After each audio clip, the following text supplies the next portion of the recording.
আবার একটু নতুন রেসিপি নিয়ে আপনাদের বাসায় চলে এলাম। বরবটি, মসুর ডাল, আলু আর পেঁয়াজ দিয়ে রেসিপিটি শুরু থেকে শেষ পর্যন্ত দেখবেন।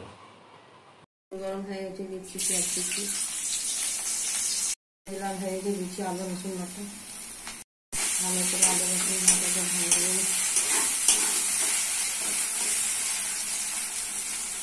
রসুন লাল হয়ে গেছে, দিচ্ছি মশলা, হলুদ গুঁড়ো 1 চামচ, লঙ্কা গুঁড়ো 1 চামচ, জিরা গুঁড়ো 1 চামচ, ধনে গুঁড়ো 1 চামচ, লবণ 1 চামচ। মশলা ভালো করে কষে নিতে হবে। মশলা কষা হয়ে গেছে, দিয়ে দিচ্ছি সবজির সাথে মশলা ভালো করে কষে নিতে হবে। বরবটি আলু কষা হয়ে গেছে, দিয়ে দিচ্ছি মসুর ডাল। মসুর ডাল দিয়ে ভালো করে কষে নিতে হবে।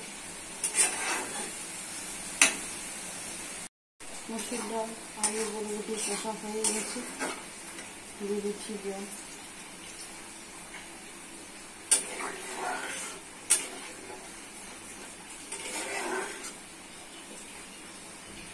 দিচ্ছি ভাজা জিরে গুঁড়ো, হয়ে গেলে নাম করে রাখছি।